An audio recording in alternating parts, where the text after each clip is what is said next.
Assalamualaikum warahmatullahi wabarakatuh. Nama saya Dwi Wahyuni. Saya dari Prodi Ekonomi Syariah semester 4. Saya dari Fakultas Ekonomi dan Bisnis Islam, IAIN Samarinda. Saya di sini akan menjelaskan materi tentang pengorganisasian pesan-pesan bisnis. Sebelumnya, tujuan saya membuat video ini untuk memenuhi tugas akhir semester mata kuliah Komunikasi Bisnis Islam. Tak lupa pula, saya ucapkan terima kasih kepada Bapak alias Chandra ME yang telah memberikan tugas ini kepada saya. Selanjutnya, saya akan menjelaskan materinya. Sebelum kita masuk ke pengorganisasian pesan bisnis, apa sih itu pesan bisnis? Pesan bisnis merupakan satu pesan atau surat yang digunakan untuk menyampaikan informasi mengenai penyelenggaraan kegiatan bisnis, baik secara tertulis maupun tidak tertulis atau lisan, dari pengirim kepada penerima, bisa perseorangan maupun organisasi. Nah, contohnya dari pesan bisnis tersebut, yang pertama dalam bentuk tertulis itu seperti surat penawaran kerjasama. Surat yang dimaksud di sini adalah surat yang mengandung informasi-informasi yang berkaitan dengan kegiatan bisnis, baik penawaran kerjasama bisnis maupun penawaran produk yang dihasilkan. Nah, yang kedua, email penawaran produk. Yang ketiga, laporan perusahaan. Seperti laporan keuangan, itu termasuk juga ke dalam pesan bisnis karena isinya mengandung kegiatan suatu organisasi yang berkaitan dengan bisnis. Selanjutnya, dalam bentuk lisan, seperti pertemuan atau pidato. Yang terakhir, telemarketing atau penawaran produk atau kerjasama melalui telepon. Nah, langsung masuk ke pengorganisasian pesan-pesan bisnis. Arti penting pengorganisasian pesan-pesan bisnis. Dalam suatu organisasi, pesan-pesan yang disampaikan oleh pemimpin kepada para bawahan terkadang tidak terorganisasi dengan baik. Hal ini menyebabkan pesan-pesan yang disampaikan tidak mengenai sasaran atau hasilnya tidak sesuai dengan apa yang dikehendaki. Dengan mengatur ide-ide secara logis, berurutan, dan tidak bertele-tele, ide yang disampaikan akan dapat memuaskan kebutuhan-kebutuhan informasi, motivasi, maupun praktis bagi audiens. Mengorganisasi pesan-pesan secara baik adalah suatu keharusan dan menjadi tantangan bagi komunikator. Selanjutnya, hal yang perlu diperhatikan dalam mengorganisasi pesan-pesan dengan baik sebagai berikut. Yang pertama, subjek dan tujuan harus jelas. Yang kedua, semua informasi harus berhubungan dengan subjek dan tujuan. Yang ketiga, ide-ide harus dikelompokkan dan disajikan dengan cara yang jelas. Yang keempat, semua informasi yang penting harus sudah tercakup. Dalam suatu pesan yang disusun dengan baik akan membantu bagi audiens, terutama dalam hal-hal berikut ini. Yang pertama, memahami pesan yang disampaikan. Dengan mengemukakan hal-hal penting secara jelas, menyusun ide-ide secara logis dan berurutan, dan memasukkan semua informasi yang relevan dalam pesan, maka audiens akan lebih mudah dalam memahami maksud dan isi pesan. Yang kedua, membantu audiens menerima pesan. Pengorganisasian pesan-pesan yang baik, di samping membantu audiens dalam memahami maksud pesan, akan membantu audiens untuk dapat menerima isi pesan tersebut. Selanjutnya, menghemat waktu audiens. Apabila suatu pesan tidak terorganisasi dengan baik, penyampaiannya akan menghabiskan waktu audiens. Salah satu tujuan pengorganisasian pesan-pesan yang baik adalah penyampaian informasi atau ide-ide yang relevan saja. Dengan hanya menyampaikan informasi yang relevan, waktu audiens akan dapat dihemat. Di samping itu, audiens dapat dengan mudah mengikuti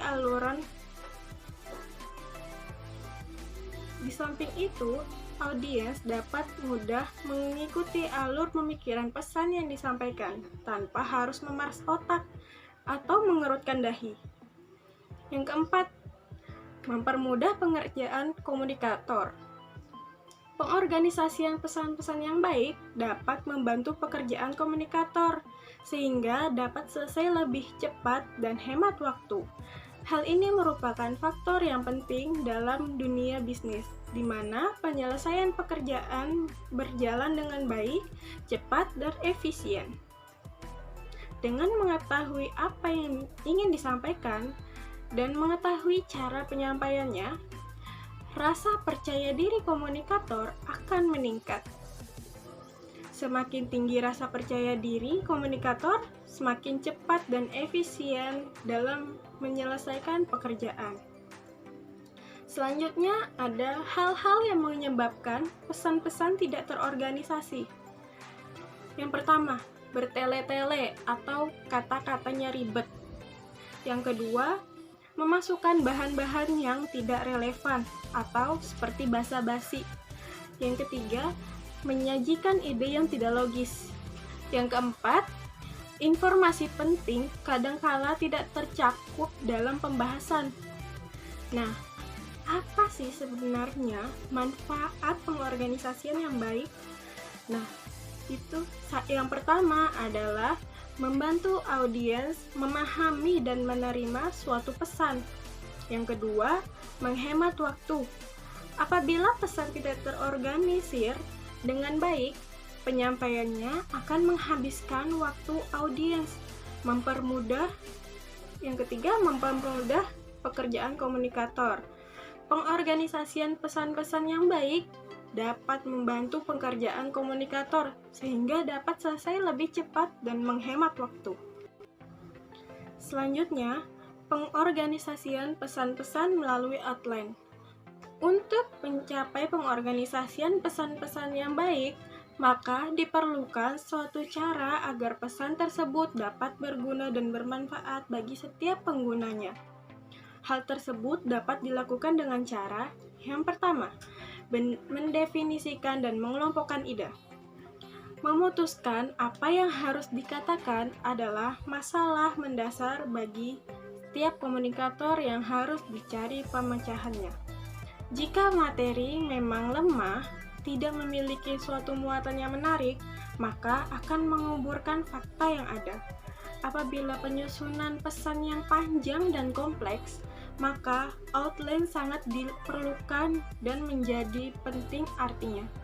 Hal ini karena dengan adanya outline akan sangat membantu memvisualisasikan hubungan antara bagian yang satu dengan bagian yang lain. Selain itu, outline juga membantu untuk mengkomunikasikan ide-ide dengan cara yang lebih sistematik, efisien, dan efektif. Melalui perencanaan yang baik, outline akan membantu mengekspresikan transisi antara ide-ide sehingga audiens akan memahami pola pikir komunikator. Selanjutnya, susunan suatu outline secara garis besar dapat digolongkan dalam 3 golongan. Antara lain, yang pertama, memulai dengan ide pokok akan sangat membantu dalam menetapkan tujuan dan strategi umum dari suatu pesan. Ide pokok dirangkum ke dalam 2 hal, yaitu keinginan terhadap audiens untuk melakukan dan memikirkannya, sehingga alasan yang mendasar bagi audiens. Mengapa harus melakukan dan memikirkannya? Menyatakan hal-hal pendukung yang penting yang akan sangat berguna dalam mendukung ide-ide pokok. Selanjutnya, membantu ilustrasi dengan bukti-bukti. Semakin banyak bukti-bukti yang dapat disajikan, maka outline yang dibuat akan semakin baik. Dan selanjutnya, Menentukan urutan dengan rencana organisasional. Setelah mengelompokkan ide-ide, langkah selanjutnya adalah menentukan urutan-urutan terhadap ide-ide tersebut agar selaras dengan rencana organisasional melalui dua pendekatan, yaitu yang pertama, pendekatan langsung atau direct approach. Sering disebut juga dengan pendekatan deduktif, di mana ide pokok muncul paling awal, kemudian diikuti bukti-bukti pendukungnya. Biasanya, reaksi dari audiens akan positif dan menyenangkan jika menggunakan pendekatan ini. Yang kedua, pendekatan tidak langsung atau indirect approach, atau sering disebut dengan pendekatan induktif, di mana bukti-bukti diletakkan paling awal, kemudian baru diikuti dengan ide pokok. Biasanya audiens akan merespon negatif dan tidak menyenangkan. Setelah menganalisa berbagai kemungkinan respon yang ada dari dalam diri audiens, setelah menganalisa berbagai kemungkinan respon yang ada dari dalam diri audiens, setelah menemukan suatu pendekatan yang terbaik, maka tahap selanjutnya adalah menentukan jenis pesan yang akan dibuat atau disampaikan. Secara garis besar, jenis pesan yang dapat disampaikan meliputi permintaan langsung atau direct request, pesan-pesan rutin, good news atau goodwill, pesan-pesan bad news, dan pesan-pesan persuasi. Selanjutnya, rencana-rencana organisasional. Yang pertama adalah permintaan langsung atau direct request. Jenis pesan yang paling umum digunakan adalah penyampaian langsung pada poin yang dituju. Jenis atau tipe pesan bisnis yang paling sering digunakan adalah penyampaian yang langsung pada hal yang dituju. Hal ini dapat berbentuk surat atau memo. Contoh dari pesan permintaan langsung ini dapat terlihat pada pembuatan surat pesanan, permintaan rutin, aduan atau klaim, permintaan kredit rutin. Nah, yang kedua, permintaan informasi rutin.